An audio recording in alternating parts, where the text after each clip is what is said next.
Esta es la historia de William Jane Seymour y el avivamiento de la calle Azusa. William Joseph Seymour fue un pastor estadounidense, iniciador del movimiento pentecostal, nacido como hijo de un ex-esclavo en Luisiana el 2 de mayo de 1870. En 1905, se convirtió en un alumno dentro de un seminario de reciente formación fundado por Charles Parham en Houston. Por ser negro, Seymour tenía que oír las clases fuera del salón, al lado de una ventana. Allí conoció los principios fundamentales del movimiento de santidad.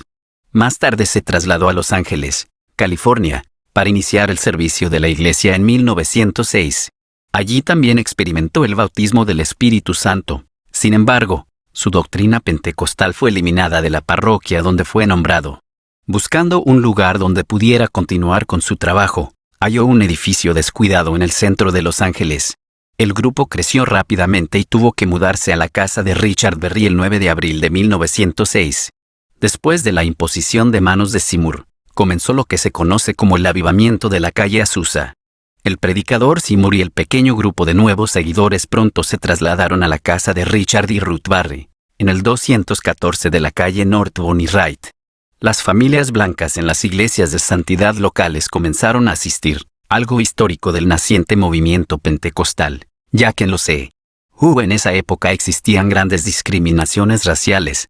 El grupo se reunía periódicamente y oraba por el bautismo del Espíritu Santo y también por la confirmación de la palabra, y en los postreros días, dice el Señor, derramaré de mi espíritu sobre toda carne. Hechos 2 y 17, y enfatizaban en ese texto. El 9 de abril de 1906, después de 5 semanas de predicación y de oración, Seymour, al tercer día de un ayuno pretendido de 10 días, oró y Edward Liddy habló en lenguas por primera vez. En la próxima reunión, Seymour compartió el testimonio de Liddy y predicó un sermón basado en Hechos 2, 4 y pronto otras 6 personas comenzaron a hablar en lenguas también, incluida Jenny Moore, que más tarde se convertiría en la esposa de Seymour. Unos días después, el 12 de abril, Seymour habló en lenguas por primera vez después de haber estado orando toda la noche. Las noticias de los acontecimientos en la calle North Bonnie Wright rápidamente circularon entre los afroamericanos y los blancos residentes en la ciudad y, durante varias noches, varios oradores querían predicar a la multitud de espectadores curiosos e interesados desde el pórtico delantero de la casa. Los miembros de la audiencia incluían a personas de un amplio espectro de niveles, con diferentes ingresos y formación religiosa. Pronto, la multitud se volvió muy grande y estaba llena de gente hablando en lenguas, gritando, cantando y, finalmente, el pórtico delantero se derrumbó, forzando la entrada para que ese grupo comenzara a buscar un nuevo lugar de reunión. Un residente del barrio describió los acontecimientos en el 214 de North Bonnie Wright con las siguientes palabras: ellos gritaron 3 días y 3 noches. Era tiempo de Pascua. La gente vino de todas partes. A la mañana siguiente, no había forma de acercarse a la casa. Así como la gente entraba, caían bajo el poder de Dios, y la ciudad entera se conmovió. Gritaban hasta que la base de la casa se aflojó, pero nadie resultó herido. El grupo de la calle Bonnie Wright eventualmente descubrió un nuevo edificio que estaba disponible en el 312 de la calle Azusa, que había sido construido como una iglesia episcopal metodista africana, ubicada en una parte del gueto negro de la ciudad. El alquiler era de $8 por mes. Un periódico se refirió a la construcción del centro de Los Ángeles como una choza tambaleante. Aquí, la iglesia se fue. El edificio sirvió como casa de venta al por mayor, depósito, almacén de madera, corral de ganado, tienda de piedras sepulcrales y, hasta, fue utilizada más recientemente como un establo con habitaciones para alquiler en el piso de arriba. Era un edificio pequeño, rectangular, de techos planos, de aproximadamente 18 metros de largo por 12 metros de ancho, en total 4.800 pies cuadrados, algo así como 447 metros cuadrados, cubierto con tablilla aclimatada y blanqueada. El único signo de que había sido una casa de Dios era una ventana sencilla de estilo gótico sobre la entrada principal. Desechos de madera y masilla esparcidos a lo largo de todo el sitio hacían que el lugar pareciera un granero. En la planta baja, sin embargo, fue asegurado y limpiado en preparación para los servicios. Ellos celebraron su primera reunión el 14 de abril de 1906. Los servicios de la iglesia se celebraron en el primer piso, donde las bancas fueron colocadas en un patrón rectangular. Algunas de las bancas fueron simplemente tablas puestas encima de barriles vacíos, No había plataforma elevada, ya que el techo era tan bajo que no lo permitía. Inicialmente, no hubo púlpito. Frank Bartman, uno de los primeros participantes del avivamiento, recordó que el hermano Seymour generalmente se sentaba detrás de 2 cajas de zapatos vacías, una encima de la otra. Él usualmente mantenía su cabeza hacia abajo al inicio de cada reunión en oración. No había orgullo allí, en ese viejo edificio con sus vigas humildes y sus pisos descubiertos. El segundo piso, en la ahora nombrada Misión de Fe Apostólica, albergaba una oficina y habitaciones para varios residentes, como Seymour y su nueva esposa, quien también tenía una gran sala de oración para atender el desbordamiento de los servicios del altar de abajo. La sala de oración estaba amueblada con sillas y también con bancas hechas de tablones de madera de California, puestas de punta a punta en sillas sin respaldo. La Misión de Fe Apostólica de la calle Azusa ahora se consideraba un nuevo lugar, un nuevo ámbito, la Casa de Dios. Casa de Dios, a mediados de mayo de 1906, entre 300 y 1,500 personas intentaron acomodarse en el edificio, puesto que los caballos en los que llegaban estaban muy cerca de donde se encontraban los residentes del edificio. Las moscas molestaban constantemente a los asistentes al culto. Gente de diversos antecedentes y lugares se reunía para adorar. Eran hombres, mujeres y niños, eran blancos, negros, hispanos y asiáticos, eran ricos, también pobres, analfabetos y educados. Personas de todas las edades acudieron a Los Ángeles con tanto escepticismo y deseo de participar que era impresionante. La mezcla de razas y la motivación del grupo de mujeres en el liderazgo fue notable. Ya en 1906, fue el apogeo de la época de Jim Crow, una época de segregación racial, y 14 años antes de que las mujeres recibieran el sufragio con la oportunidad de votar en los E.U. El culto en el 312 de la calle Azusa era frecuente y espontáneo, con servicios en marcha casi a toda hora. Entre los que atrajo el avivamiento no solo estaban miembros del movimiento de santidad, sino también bautistas, menonitas, cuáqueros y presbiterianos. Un observador de uno de los servicios lo describió con estas palabras: ningún instrumento de música se usaba, no se necesitaba coro, ángeles han sido escuchados por algunos en el espíritu. Ninguna colecta se tomaba, ningún anuncio se escribía para anunciar las reuniones. Todo aquel que ingresa entra en contacto con lo que Dios realiza tan pronto como entra en las reuniones. El Espíritu Santo se convierte en el líder. Los Angeles Times no fue tan benévolo en su descripción y publicó estas palabras: las reuniones se celebran en una choza tambaleante en la calle Azusa.